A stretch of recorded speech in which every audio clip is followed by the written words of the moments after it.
ভাইজাগ বাঙালিদের কাছে অন্যতম প্রিয় একটি ট্যুরিস্ট ডেস্টিনেশন।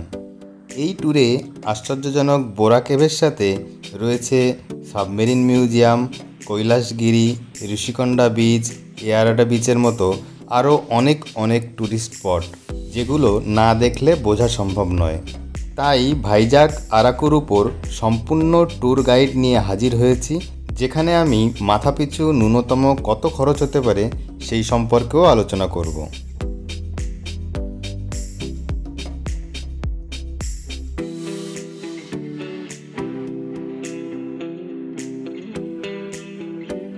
শিয়ালদা থেকে বিশাখাপত্তনম যাওয়ার কোনো ট্রেন নেই।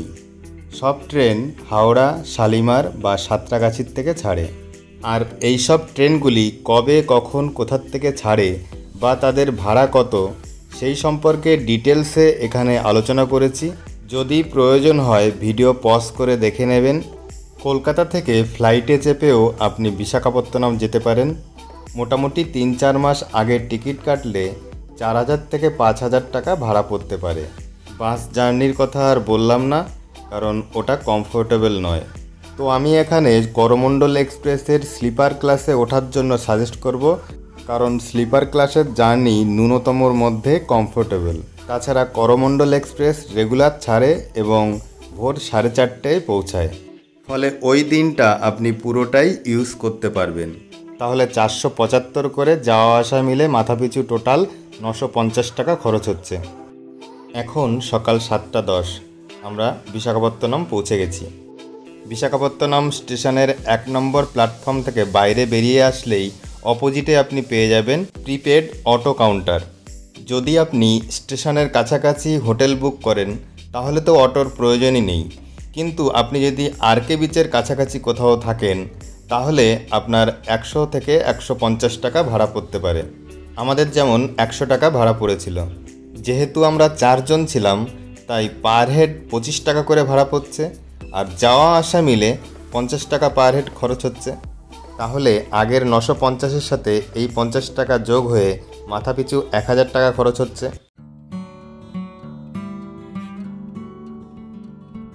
বিশাখাপত্তনম বা ভাইজাগ স্টেশন, দাবা গার্ডেন বা আরকে বিচের কাছে আপনি প্রচুর হোটেল পাবেন। ভালো মন্দ সব কোয়ালিটির রুমই পাওয়া যায়। স্টেশন বা দাবা গার্ডেনের হোটেলগুলি তুলনামূলকভাবে আরকে বিচের হোটেলের থেকে সস্তা হয়। স্টেশনের কাছে আছে নিমন্ত্রণ ইন। এর রুমগুলি খারাপ নয়। Double bed non AC room মোটামুটি 700 থেকে 900-র মধ্যে আপনি পেয়ে যাবেন। এই রুমের ভাড়া হচ্ছে 990 নন এসি হিসাবে নিলে 990, 3 জনের জন্য, অ্যাডাল্ট সঙ্গে বাচ্চাও শুতে পারে। তো এখান থেকে একটাই প্রবলেম, বারবার আরকে বিচে যাওয়া আসা করতে হলে আপনাকে অটোর পিছনে ভালোই খরচ করতে হবে। বিচের সামনেই বাজেট হোটেলের মধ্যে অন্যতম হলো beach guest house, beach view guest house, Balaji guest house, Nirala সৈকতে এবং নিউ সোনার বাংলা গেস্ট হাউস। এখানে নন এসি ডবল বেডরুম মোটামুটি 1200 থেকে 1600-র মধ্যে পাবেন। আমরা বিচের কাছাকাছি এই হোটেলে ছিলাম। এর নাম হচ্ছে feel like home. 4 bed AC room আমাদের পড়েছিল 2200 টাকা। রুমও যথেষ্ট ভালো। তাহলে প্রতিদিন 550 টাকা হিসাবে 4 দিনে পার হেড থাকার জন্য খরচ হচ্ছে 2200 টাকা। আগের 1000 টাকার সঙ্গে এই 2200 টাকা যোগ করলে তাহলে টোটাল খরচ হলো 3200 টাকা। একটা কথা বলে দিই, হোটেল বুক করার সময় কম বেশি আপনারা বার্গেনিং করবেন। আরকে বিচের উপর আপনি অনেক 5 স্টার হোটেল পাবেন। তার মধ্যে অন্যতম হলো নভোটেল এবং হোটেল গেটওয়ে। আপনারা চাইলে ওখানেও থাকতে পারেন। এছাড়া ঋষিকোন্ডা বিচ বা এয়ারাডা বিচের কাছেও আপনারা হোটেল পেয়ে যাবেন। সেগুলো একটু কস্টলি হয়। হোটেলগুলি সম্পর্কে ডিটেলসে আলাদা ভিডিও বানিয়েছি, আপনারা প্রয়োজন হলে এই চ্যানেলে গিয়ে দেখে নিতে পারেন। ভাইজাকে বাঙালি ঘরানার খাবার খুব কমই পাবেন। বিচের সামনে আপনি এই রেস্টুরেন্টগুলোতে সাউথ ইন্ডিয়ান স্টাইলের খাবার পাবেন। সে ব্রেকফাস্টে ইডলি ধোসা তো খাওয়াই যায়, কিন্তু লাঞ্চ বা ডিনারে ভাত, মাছের ঝোল বা মাংস বাঙালি স্টাইলে না হলে কি চলে? যাদের প্রবলেম নেই তাদের ক্ষেত্রে অবশ্য বিষয়টা আলাদা। বিচের সামনে বাঙালি রেস্টুরেন্ট বলতে নিরালা সৈকতে এবং নিউ সোনার বাংলা গেস্ট হাউসের রেস্টুরেন্টই বোঝায়। আর স্টেশনের কাছে রয়েছে নিমন্ত্রণ হোটেলের রেস্টুরেন্ট। তবে নামেই বাঙালি খাবার, কিন্তু কোয়ালিটি খুব একটা ভালো নয়। সব জায়গায় ভেজ থালি আপনি 100 টাকায় পাবেন। কোনো দিন যেখানে সাইট সিন করতে যাবেন সেই জায়গাতেই লাঞ্চ সারতে হবে, আর সেখানে খাদ্য মূল্য কিন্তু একটু বেশি। তাই ব্রেকফাস্ট, লাঞ্চ, ডিনারের জন্য আমি পার হেড পার ডে 350 টাকা করে বরাদ্দ করলাম। তাহলে 4 দিনের জন্য খাওয়া বাবদ পার হেড খরচ হচ্ছে 1400 টাকা। আগের 3200 টাকার সাথে এই 1400 টাকা যোগ করলে দাঁড়ায় 4600 টাকা। তবে রেস্টুরেন্টের খাবার পার্সেল করে ঘরে নিয়ে এসে খেলে অনেক খরচ বেঁচে যায়। মানে 4 জনের জন্য 3টি মিল আনলেই যথেষ্ট। তো দেখুন, আমরা 4 জনের জন্য একটা ভেজ থালি নিয়েছিলাম আর একটা চিকেন থালি নিয়েছিলাম। ভেজ থালি পড়েছিল 100 টাকা আর চিকেন থালি 170 টাকা। আর বাবার জন্য 2টো রুটি নিয়ে এসেছিলাম। তা মোটামুটি 4 জনের হয়েও বেশি হয়ে যাবে। আর খাবারের কোয়ালিটি মা বলো দেখি কেমন? মোটামুটি মানে বাঙালি রান্নার মধ্যে মোটামুটি খাওয়া যাচ্ছে, তাই তো?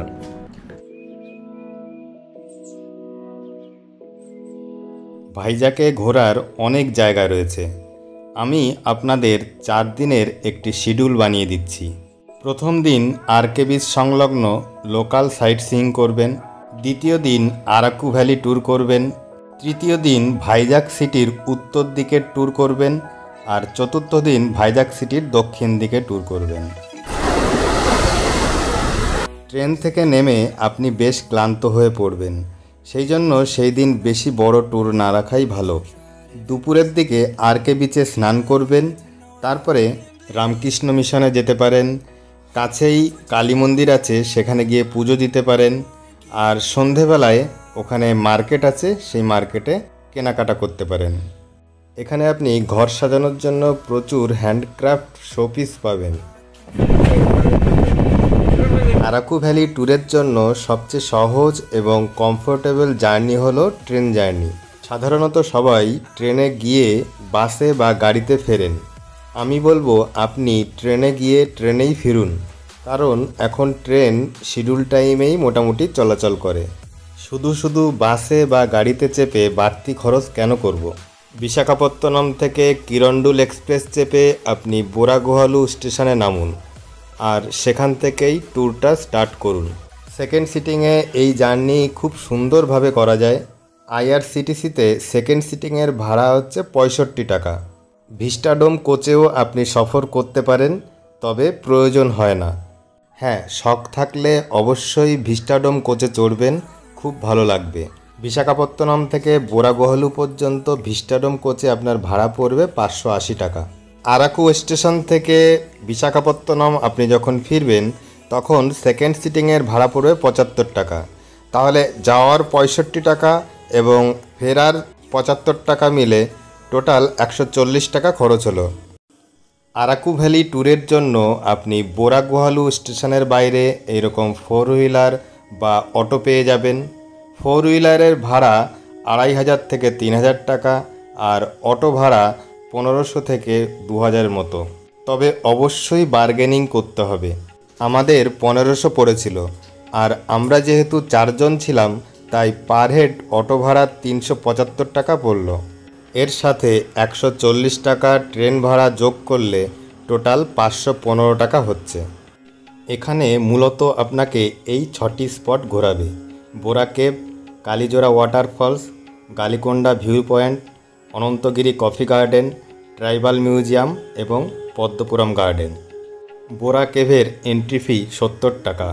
এর ভিতরের স্ট্যালাকটাইট, স্ট্যালাকমাইট কিংবা সম্পূর্ণ বোরা কেভটি আপনাকে মুগ্ধ করবে।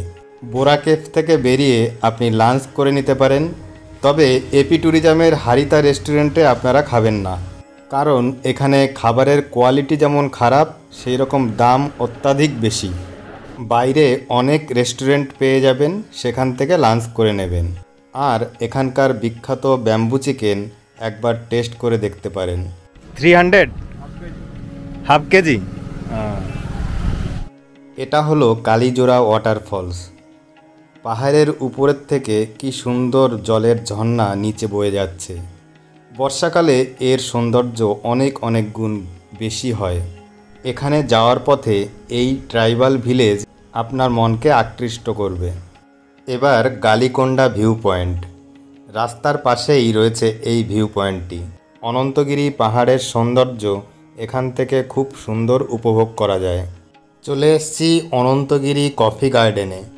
এটাও রাস্তার পাশে রয়েছে।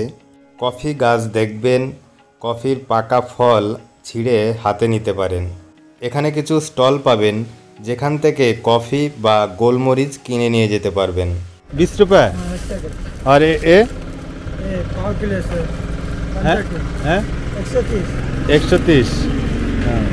और जो यहाँ का जो गोलमरीच है, गोलमरीच खत्म हो गया। उसका पैकेट कितना पड़ेगा? छोटा पैकेट आएगा 20 रुपये। 20 रुपये। এবার চলে আসুন ট্রাইবাল মিউজিয়ামে। এখানে 50 টাকা এন্ট্রি ফি। মূলত সাঁওতালদের জীবনযাত্রা এখানে তুলে ধরা হয়েছে। বিকাল 3টের থেকে এখানে সাঁওতালি নাচ হয়, চাইলে সেটা দেখে যেতে পারেন। এখন পদ্মপুরম গার্ডেনে এসছি। 50 টাকা দিয়ে টিকিট কেটে ভেতরে তেমন কিছু পাবেন না, ছোট্ট একটা বটানিক্যাল গার্ডেন। এই ট্যুরে এন্ট্রি ফি বাবদ আপনার খরচ হচ্ছে 70 + 50 + 50 মানে 170 টাকা। আগের 515-র সাথে এটা যোগ করলে দাঁড়ায় 685 টাকা। এবার 685-র সাথে 4600 টাকা যোগ করলে 5285 টাকা হয়। ভাইজাগ সিটির উত্তর দিকে রয়েছে Simhachalam temple, Kailasagiri, Rushikonda beach, Thotlakonda, Bheemili beach, Indira Gandhi zoological park, submarine museum, Visakha museum এবং এয়ারক্রাফট মিউজিয়াম। এগুলি 4 হুইলারে করে ঘুরতে চাইলে আপনার ভাড়া পড়তে পারে 2500 থেকে 3000-এর মধ্যে। যদি অটোয় করে ঘোরেন তাহলে 1500 থেকে 2000-এর মধ্যে হয়ে যাবে। তাহলে একজনের অটো ভাড়া লাগছে 375 টাকা। আর এই স্পটগুলোতে ঘুরতে এন্ট্রি ফি লাগছে টোটাল 140 টাকা। এবার 375-এর সাথে এই 140 যোগ করলে দাঁড়ায় 515 টাকা। এই 515-র সাথে আগের 5285 যোগ করলে দাঁড়ায় 5800 টাকা। ভাইজাগ সিটির দক্ষিণে রয়েছে Yarada beach, Dolphin Nose, Sagar Durga temple, Ross Hill, Hindustan shipyard, fishing harbour এবং ওল্ড লাইট হাউস। এখানেও গাড়ি ভাড়া সেম, মানে অটোয় গেলে পার হেড 375 টাকা খরচ হচ্ছে। আর শুধুমাত্র ডলফিন নোজে এন্ট্রি ফি হচ্ছে 10 টাকা। তাহলে পার হেড 385 টাকা খরচ হচ্ছে। এবার আগের 5800-র সাথে এই 385 যোগ করলে হয় 6185 টাকা। আর 4 দিনের টুকিটাকি খরচের জন্য আমি 215 টাকা ধরে রাউন্ড ফিগারে 6400 টাকা টোটাল খরচ ধরলাম। প্রতিটি বিষয়ের উপরে ডিটেলসে আলাদা আলাদা ভিডিও আমি এই চ্যানেলে দিয়েছি, আপনারা প্রয়োজন হলে দেখে নিতে পারেন। তো মাথাপিছু 6400 টাকা খরচ করলে আপনি 4 দিনের ভাইজাগ ট্যুর কমপ্লিট করতে পারছেন। তো এই হলো ভাইজাগের সম্পূর্ণ ট্যুর প্ল্যান। আপনাদের ভিডিওটা কেমন লাগলো অবশ্যই কমেন্ট করে জানাবেন। তো বন্ধুরা, আমার ভাইজাগ ট্যুর কমপ্লিট হলো। আর আমার তো 3-4 দিন বেশ ভালোই লাগলো, ভাইজাগে বেশ ভালোই কাটালাম। এবার বাড়ি যাওয়ার পালা। তা আপনাদের ভিডিও যদি ভালো লাগে অবশ্যই কমেন্ট করে জানাবেন। আর যদি ভাইজাগে আসতে ইচ্ছা হয় অবশ্যই ঘুরে যাবেন, খুব ভালো জায়গা, পরিষ্কার পরিচ্ছন্ন জায়গা।